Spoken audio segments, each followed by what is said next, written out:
15 अक्टूबर 1918 हिंदुस्तान की संत परंपरा के एक महान संत श्री साईं बाबा ने अपना देह त्याग दिया। बाबा के निर्वाण की खबर सुनकर शिरडी वासियों के शोक का अंत ही नहीं रहा। बाबा से हमेशा के लिए बिछड़ने की कल्पना से वे अपनी सुध बुध ही खो बैठे। लेकिन क्या वाकई में बाबा उन्हें छोड़कर चले गए थे? नहीं, लक्ष्मण मामा को नींद में बाबा का आदेश मिला कि उनकी काकड़ आरती हमेशा की तरह होनी चाहिए। इस घटना से शिरडी वासियों को यकीन हुआ कि भले ही बाबा ने अपना देह त्याग दिया हो, लेकिन वे कहीं गए नहीं हैं, वे यही हैं। तब से लेकर आज तक तहे दिल से बाबा की भक्ति करने वाले भक्तों को बाबा का साक्षात्कार होता आ रहा है और हो रहा है। शिरडी के कण कण में बाबा आज भी बसे हुए हैं और इसी महान संत के दर्शन की आस लेकर शिरडी की तरफ निकले कदमों की तादाद भी दिन ब दिन बढ़ती ही जा रही है। इन्हीं में से कई भक्त जो शिरडी में पहली बार आते हैं, जिन्हें यहाँ के पवित्र स्थानों के बारे में, यहाँ के रीति रिवाजों के बारे में ठीक से पता भी नहीं होता, बाबा के निर्वाण के पश्चात शिरडी में घटी घटनाओं की, यहाँ के नियम और रिवाजों की तथा समय समय पर हुए बदलावों की उचित जानकारी देने के लिए ही इस VCD का निर्माण किया गया है। किसी धंधे या मुनाफे के उद्देश्य से नहीं। न जाने कितने युग बीत जाने के बाद आज का विज्ञान और तंत्र ज्ञान का युग आया हुआ है, लेकिन इस युग में भी इस पवित्र शिरडी स्थान की अहमियत जरा भी कम नहीं हुई है, क्योंकि जिस ऊर्जा पर यह विज्ञान और तंत्र ज्ञान आधारित है, उस ऊर्जा का मूल स्रोत ही स्वयं श्री सद्गुरु के रूप में यही बसा हुआ है। जितनी बार यहाँ पधारोगे, अपनी अंदरूनी शक्ति को हर बार बढ़ता हुआ पाओगे। श्री साईं की शिरडी के बारे में जितना कहा जाए कम है। इसीलिए यहाँ के कुछ अहम स्थानों का विश्लेषण करने का हमने प्रयास किया है। तो आओ चले शिरडी के पवित्र स्थानों का और यहाँ के रीति रिवाजों का मुआयना करें।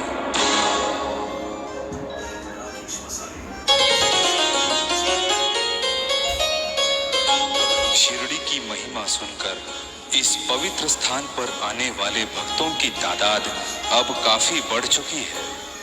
हम यहाँ शिरडी में पहुँचने वाले कुछ रास्तों की जानकारी देने का प्रयास कर रहे हैं, ताकि आने वाले नए भक्तों को कोई दुविधा न हो। महाराष्ट्र के अहमदनगर जिले के कोपरगांव तालुके में शिरडी बसी हुई है। अहमदनगर से शिरडी का रास्ता 80 किलोमीटर का है। यहाँ पहुँचने के लिए भारत सरकार की तरफ से कई शहरों से ST बसें तथा रेलवे की सुविधाएं दी गई हैं। मुंबई से शिरडी का रास्ता 266 किलोमीटर का है और यात्रा का अवधि करीबन 6 से 8 घंटे का है। औरंगाबाद से शिरडी 157 किलोमीटर की दूरी पर है और यात्रा को 3 घंटे लगते हैं। पुणे से शिरडी का अंतर 212 किलोमीटर का है और यात्रा का अवधि 5 घंटे का है। भारतीय रेल ने मनमाड़ और दौंड तक यात्रा की सुविधा उपलब्ध कराई है। आने वाले समय में शिरडी पहुंचने के लिए हवाई जहाज या हेलीकॉप्टर की सुविधा भी उपलब्ध होने की संभावना है। आगे चलकर दुनिया के किसी भी कोने के किसी भी घर में उपग्रह द्वारा शिरडी का दर्शन हो जाएगा, लेकिन स्वयं शिरडी पहुंचकर बाबा का दर्शन लेने की बात उसमें थोड़ी ना होगी। इसीलिए कहते हैं, शिरडी सजाचे लागतील पाय, पडतील अपाय सर्व त्याचे।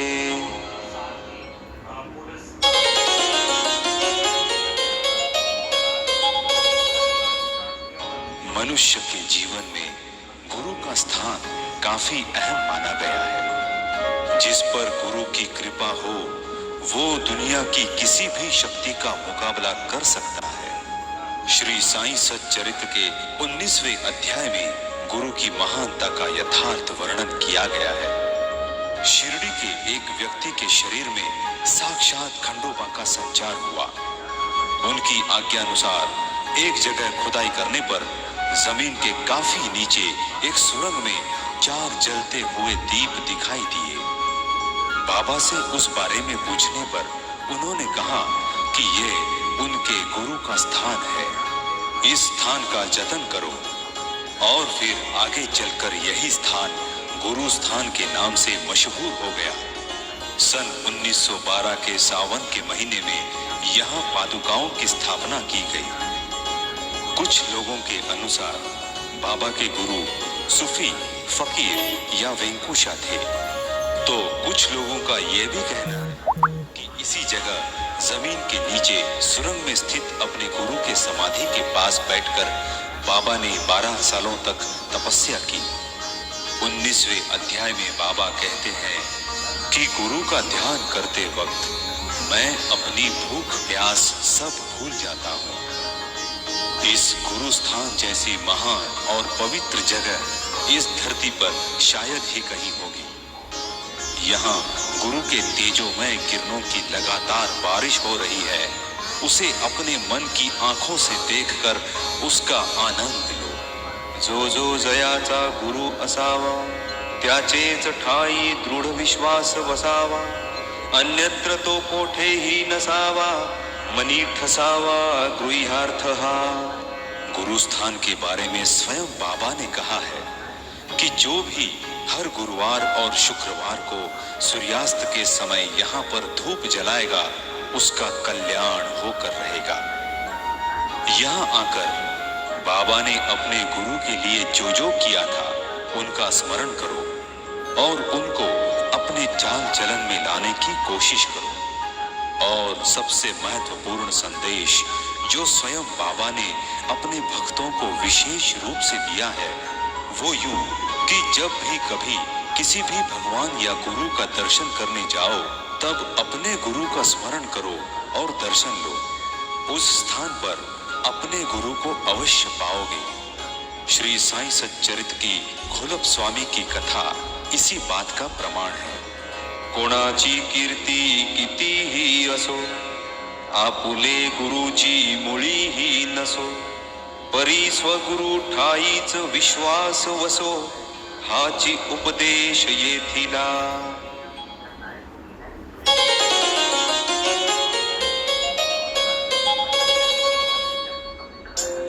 ये है द्वारका माई, एक पुरानी मस्जिद जहां बाबा ने अपने जीवन के 60 साल बिताए। यहीं पर बाबा का उठना बैठना था। यहाँ बाबा खाना खाते थे, सोते थे, लोगों के साथ गप्पे लगाते थे। और आखिर 15 अक्टूबर 1918 को मंगलवार के दिन दोपहर ठीक 2:35 पर बाबा ने यहीं पर अपना देह भी त्याग दिया था। वो दशहरे का दिन था और रमजान का भी 9वां दिन यानी कत्ल की रात थी। इसी द्वारका माई में बाबा ने अपने हाथों से प्रज्वलित की हुई धुनी है जो इतने सालों से लगातार आज भी जल रही है। इस धुनी से निकलने वाली दैवी शक्ति युक्त उदी की तुलना तो सिर्फ अमृत से ही की जा सकती है। बाबा ने इसी उदी का प्रयोग करके न जाने कितनों को जीवन दान दिया था। साईं सच्चरित्र के 33 और 34वें अध्याय में इस उदी का महत्व बताया गया है। दिए की लौ जिस तरह बढ़ते बढ़ते अंधेरे को चीरकर दूर दूर तक उजाला करती है, चारों ओर उत्साह की आनंद की लहरें निर्माण करती है, ठीक उसी तरह की अनुभूति का एहसास तमाम भक्तजनों को इस द्वारका माई में प्राप्त हो जाता है। स्वयं बाबा ने प्रज्वलित की हुई इस ध्वनि की पूजा कीजिए। जीवन भर बाबा का साथ चाहते हो तो प्रातः काल या देर रात का वक्त चुनकर द्वारका माई में ध्यान कीजिए। यकीन मानिए, यहाँ पर ध्यान करने के पश्चात आपके मन पर लगा हुआ मैल अपने आप धुल जाएगा और मन के साथ साथ शरीर भी रोग मुक्त हो जाएगा। और हाँ, जाते समय इस पवित्र ध्वनि से निकली अमृत रूपी उदी लेना बिल्कुल ना भूलिएगा। ये उदी द्वारका माई में तो मुफ्त मिलती है, लेकिन इस उदी का 2 पैसे शुल्क स्वयं बाबा आपसे वसूल करते हैं। वे 2 पैसे हैं आपकी श्रद्धा और सबूरी। प्रेमे करिता कथा श्रवण होईन भव दुःखाचे हरण। ओळेल साई कृपाधन प्रगटेल संपूर्ण शुद्ध बोध। लय विक्षेप कषाय रसास्वाद हे श्रवणा अपाय। दूर सारा हे अंतराय श्रवण सुखदायक होईल। न लगे व्रत उद्यापन न लगे उपवास शरीर शोषण। न लगे तीर्थयात्रा पर्यटन चरित्र श्रवण एक पुरे।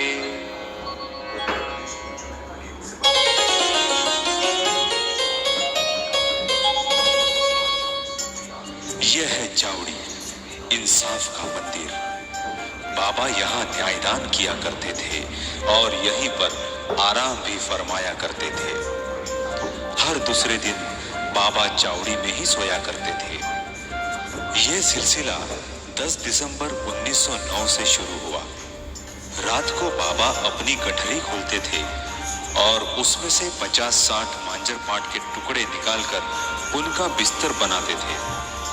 जब रात को उनके करीबी तात्याबा अपने घर जाने के लिए निकलते, तब बाबा उनसे कहते, जाते हो तो जाओ, लेकिन मेरी फिक्र करते रहो। रात को बीच बीच में मेरी खबर लेते रहना। ये वो जगह है जहां सच और झूठ का फैसला यकीनन होता है। अगर आप सचमुच अन्याय से पीड़ित हैं तो यहाँ बैठिए।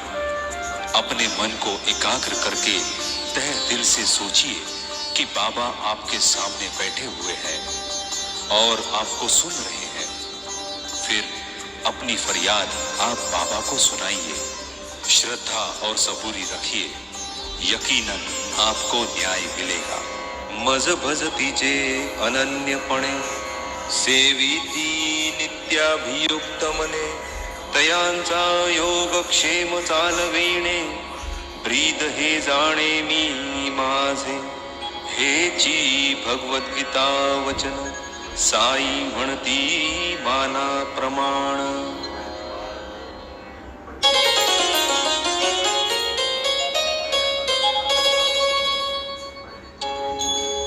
ये है लेंडी बाग।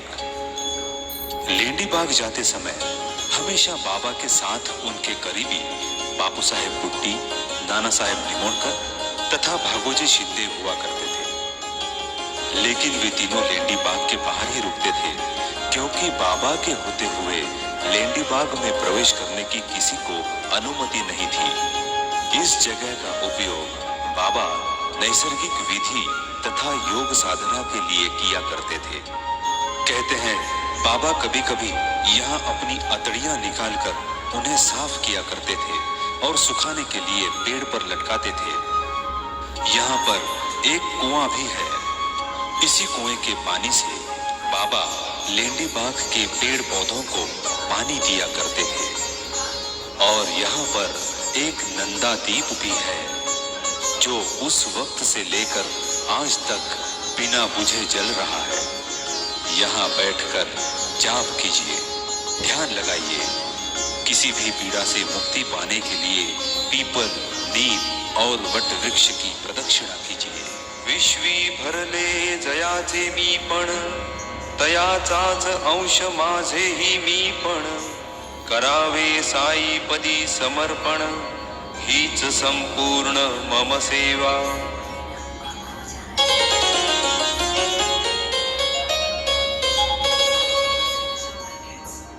श्री साईं सच्चरित के 39वें अध्याय के अनुसार बाबा ने बापू साहेब बुट्टी को नींद में आकर दृष्टांत दिया और कहा, आप एक ऐसे वाड़े का निर्माण कीजिए जिसमें एक मंदिर हो। वहां हम सब मिलकर खेलेंगे, कूदेंगे, मौज मस्ती करेंगे। और फिर बाबा के आदेशानुसार बापू साहेब बुट्टी ने एक भव्य वाड़े का निर्माण किया। यही है वो बुट्टी का वाड़ा जो आगे चलकर सारे विश्व में समाधि मंदिर के नाम से मशहूर हो गया। देह त्यागने से पहले बाबा ने इच्छा प्रदर्शित की थी कि उनके देह को इसी वाड़े में लाकर रखा जाए और फिर बाबा की इच्छा के अनुसार उनका देह बुधवार 16 अक्टूबर 1918 की शाम एकादशी के दिन इस मंदिर के गर्भगृह में लाकर रखा गया। ये वही समाधि है जहां एक बार माथा टेकने दुनिया भर से लोगों की भीड़ उमड़ पड़ती है। 7 अक्टूबर 1954 को स्वामी शंकरानंद के हाथों से यहाँ बाबा की मूर्ति की स्थापना की गई। आज बाबा यहाँ बैठकर अपने तमाम भक्तों पर नजर रखे हुए हैं। किसी को अपने हाथों से आशीर्वाद देते हैं तो किसी को अपनी आंखों की किरणों से। अपने पास जो भी है वो बाबा अपने भक्तों में बांट रहे हैं। विज्ञान और तंत्र ज्ञान से हम चाहे कितने भी प्रगत हुए हों, लेकिन बाबा को देखने की शक्ति हम आज भी प्राप्त नहीं कर सके हैं। माझी सेवा माझे भजन अनन्यपणे मजसी शरण, तो होय मद्रूप जाण भगवंत वचन भागवती। अपने तन मन से बाबा के पवित्र चरणों को स्पर्श करें। हो सके तो फूल, हार एवं गंध चढ़ाए। प्रातः काल और दोपहर की आरती में अवश्य हाजिर रहे। प्रातः काल की आरती के समय आप यकीनन महसूस करेंगे कि बाबा आपके सामने बैठे हुए हैं और दोपहर की आरती करने से यकीन मानिए आपकी सारी मुसीबतें टल जाएंगी। अनंत कोटि ब्रह्मांड नायक राजाधिराज योगिराज परब्रह्म श्री सच्चिदानंद सद्गुरु साईनाथ महाराज की जय।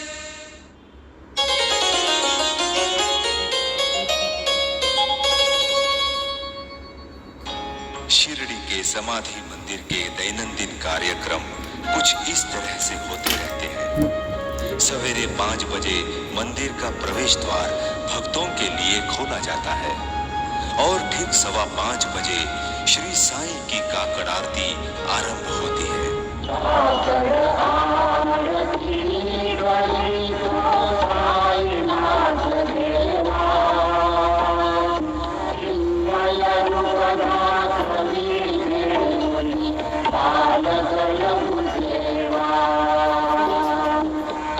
समाधि मंदिर के दिन क्रम में सवेरे होने वाली काकड़ आरती का अनन्य साधारण महत्व है। इसकी वजह यह है कि 15 अक्टूबर 1918 को अपना देह त्यागने के पश्चात स्वयं बाबा ने लक्ष्मण मामा के ख्वाब में जाकर कहा कि वे स्वर्गवासी नहीं हुए हैं, वे जीवित हैं। इसीलिए उनकी काकड़ आरती हमेशा की तरह होनी चाहिए। इस घटना का संदर्भ देकर तमाम साईं भक्तों से हम गुजारिश करते हैं कि काकड़ आरती के समय स्वयं बाबा वहां मौजूद रहते हैं और अपने भक्तों को दयालु दृष्टि से निहारते रहते हैं। इसीलिए काकड़ आरती के समय समाधि मंदिर में उपस्थित रहकर स्वयं बाबा की कृपा दृष्टि का लाभ उठाइए और उनसे आशीर्वाद प्राप्त कीजिए।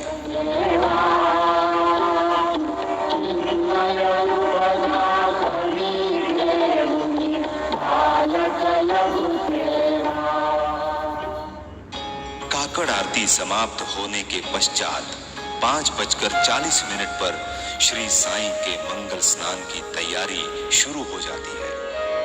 मज भजतीचे अनन्यपणे सेविती नित्याभियुक्मने तयांचा योगक्षेम चालविणे ब्रीद हे जाणे मी माझे हेची भगवद्गीता वचन साई म्हणती माना प्रमाण।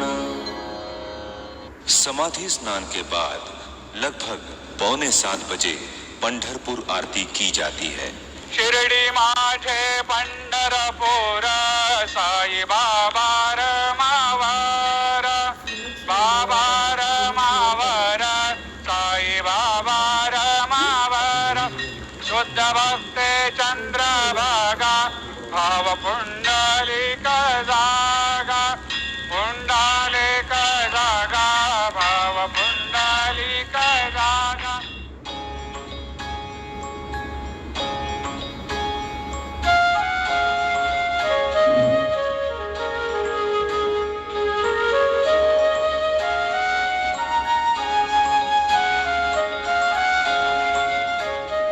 दोपहर 12 बजे मध्याह्न आरती की जाती है, जो उत्सव के दिन 12:30 बजे होती है।